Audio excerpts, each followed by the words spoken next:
What's up, guys? Hello, welcome to the episode number 3 of Bodyfulness, where we are going to be talking about body, more specifically body behavior and other fun things like that. So today I'd like us to have a little conversation about fear and how we can overcome our fear using our body. Now, when I was little back in my country, in Panama, I'm from Panama, those of you who don't know me, I lived in a house that was on the foot of a little mountain there. And behind the house, there was no light. So at night, behind the house was just darkness. The mountain, it was just, everything was dark. So, for a little kid, it's kind of, for me at least, it was a little scary. The reason it was scary is because our neighbor, older lady, she would tell us stories of ghosts and spirits and stuff, that there were spirits and ghosts behind the house, and she could see them at night just floating by and all that. So maybe in a little kid, of course, she would gather around a whole bunch of neighbors and stuff and tell us all those stories. So I would be very, very scared at night. Every time night fell, I would be scared to go behind the house or even look behind the house because of all the stories that the neighbor told us. Now, this day, it was night, and my mom had some clothes hanging, drying up behind the house, and I had to. She told me to go and get the clothes.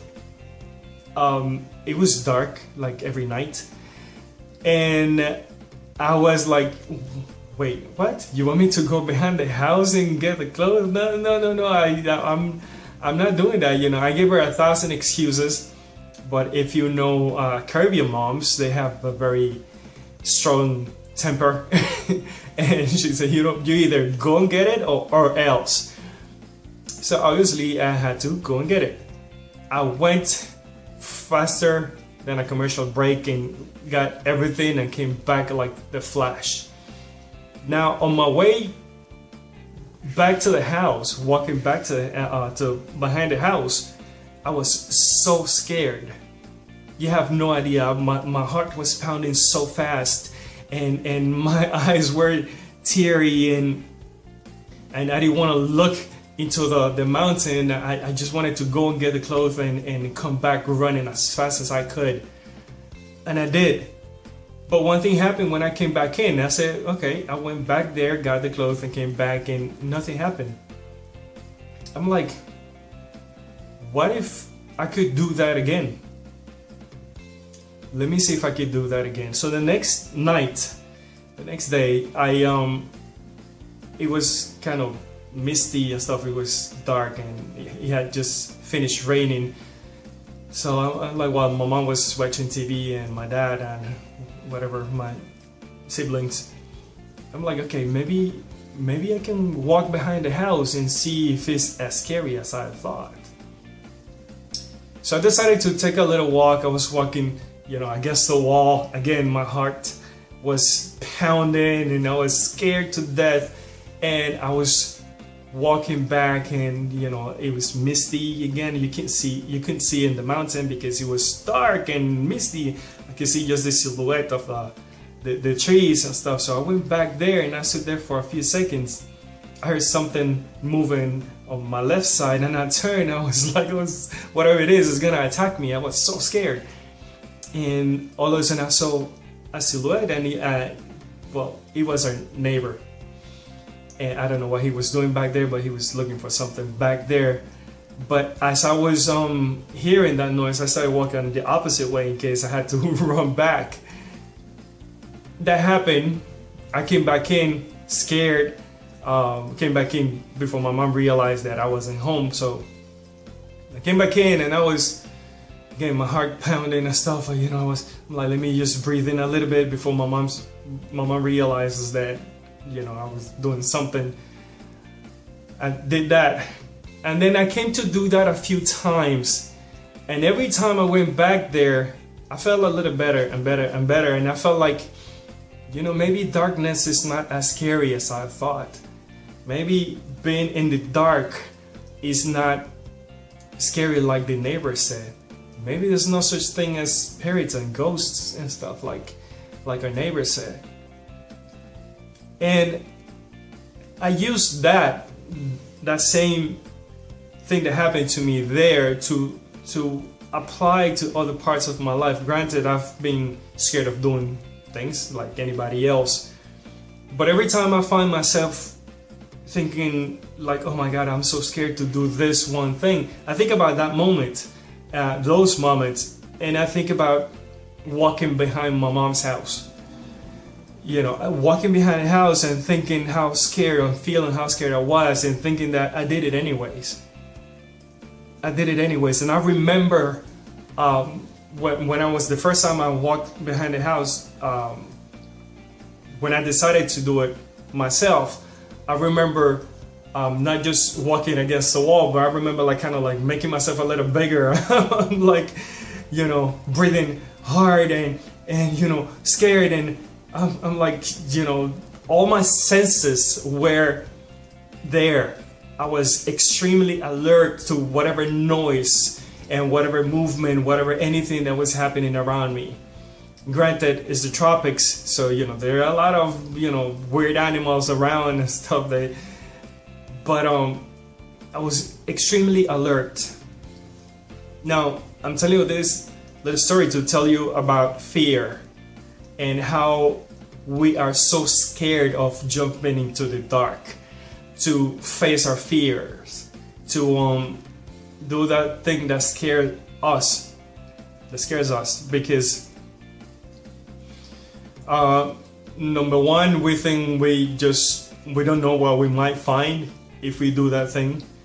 Number two, we think that it's so scary that if we do this thing, we can fall flat in our faces, and maybe people are gonna laugh at us and things, and maybe we're gonna think that everybody's gonna turn their back on us, and all those things are okay. It's just natural to think that. Problem comes when you are fearful and you don't do anything about it. It's like the first time I jumped out of a plane. Scared to death. Scared to death. I was in a military school and things like that. We needed to do some jumping and I was scared. And I'm sure everybody, all the guys around me were scared too. But guess what? There was no turning around. You were in the school. You had to jump. It's not like whether you wanted to do it or not. And guess what happened when I jumped? I was like, I love this shit. This is fun. I want to do it again. So my grades in airborne, that was my best things because I just freaking love jumping and being up in the air. So sometimes when you jump in, when you do that thing that scares you, you realize that it's not so scary. That monster that you thought it was in the closet, it's not really a monster, but it's just a teddy bear.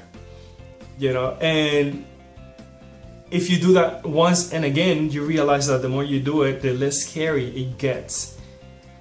Now, what this has to do with your body? Well, you get bodily reactions when you're scared. And those bodily reactions are the things that you need to pay attention to when you are scared. So you do something that is opposite to that reaction. For instance, I didn't know back there, but if I knew back then what I know now, I know that while I was, my heart was beating fast, I would pretty much breathe a little deeply and relax myself somehow, even though being scared like that was helping me be more alert. So whatever it is that you feel and that scare you, give it one shot and see what happens, and see if it's as scary as you think. Give it one shot. And if you get to do something and maybe you didn't get the results that you wanted, but you were able to do something, see that as an internal motivation to do a little more. see how your body functions in those occasions, in those situations, and then use what helped you do it, so you can do a little more. I hope I'm making sense. So if I decide to jump into doing something that scares me, even though the darkness looked a little scarier than I thought, and maybe I beat myself because I went back there, I can still use the fact that I went back there,